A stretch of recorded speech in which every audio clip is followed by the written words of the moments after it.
Baik, saya Ilse Lungkang dari kelas Teologi A akan mempresentasikan materi tentang teologi perjanjian baru dan isu kontemporer. Kita masuk pada pokok pembahasan, yaitu relevansi teologi perjanjian baru bagi isu sosial, relevansi teologi perjanjian baru bagi isu politik, dan juga relevansi teologi perjanjian baru bagi isu lingkungan. Pada pembahasan yang pertama, yaitu relevansi teologi perjanjian baru bagi isu-isu sosial. Di sini kita bisa lihat poin yang pertama, kemiskinan dan ekonomi. Dalam kekristenan, kemiskinan bukan lagi sesuatu hal yang baru, karena di Alkitab sudah terdapat beberapa situasi dan kondisi kemiskinan yang terjadi pada saat itu. Yesus sendiri ditampilkan sebagai orang yang bergaul dengan orang yang miskin dan menderita. Yang bisa kita lihat melalui misinya di dalam Lukas 4 ayatnya 18 sampai 19, dan juga pengajarannya seperti perumpamaan orang Samaria yang baik hati di dalam Lukas 10 ayat 25 sampai dengan 37. Adapun kesenjangan ekonomi yang terjadi antara wilayah perkotaan dan pedesaan serta ketidakadilan dalam akses terhadap pendidikan dan layanan kesehatan menjadi tantangan besar dalam penerapan sosial.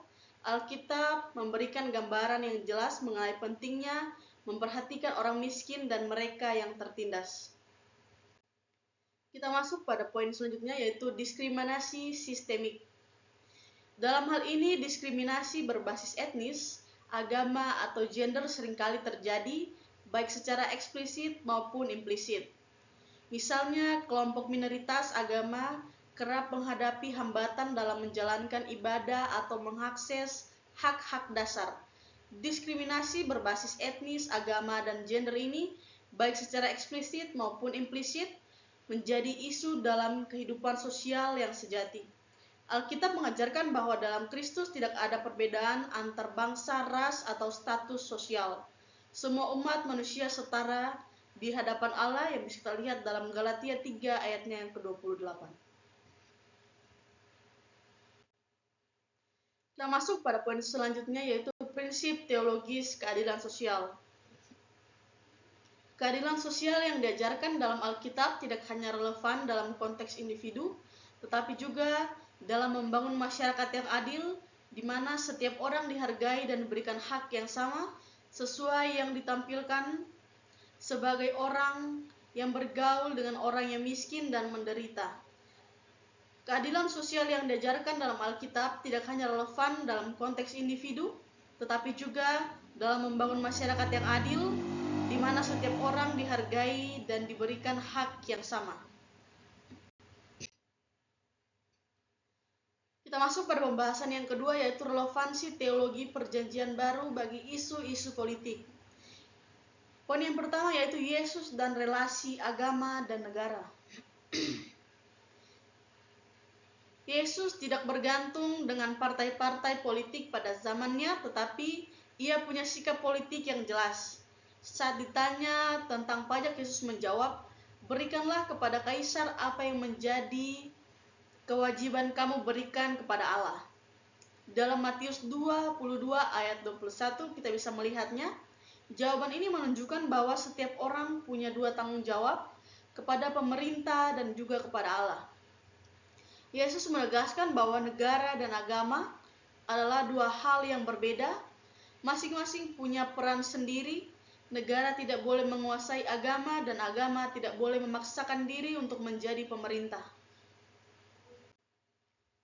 Kita masuk pada poin yang kedua, yaitu Paulus dan pemerintah.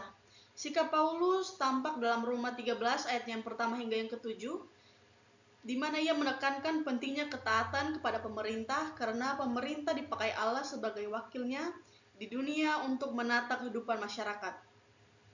Paulus menegaskan bahwa sikap takluk kepada pemerintah adalah tindakan sadar yang lahir dari hati nurani, bukan paksaan. Dalam 1 Timotius 2 ayat yang pertama hingga yang kedua, Paulus juga menghimbau agar umat Kristen mendukung pemimpin-pemimpin demi hidup yang tenang dan tentram. Selanjutnya yaitu korupsi dan penyalahgunaan kekuasaan. Nah, teman-teman, praktek korupsi bahkan membawa manusia pada kasus penjualan, penghinaan, dan berujung pada tindakan pembunuhan. Bisa kita lihat pada kisah penjualan Yesus oleh Yudas kepada para imam, kepala, yang menjadi salah satu contoh konkretnya bisa kita lihat dalam Matius 26 ayatnya yang ke-14 sampai yang ke-16.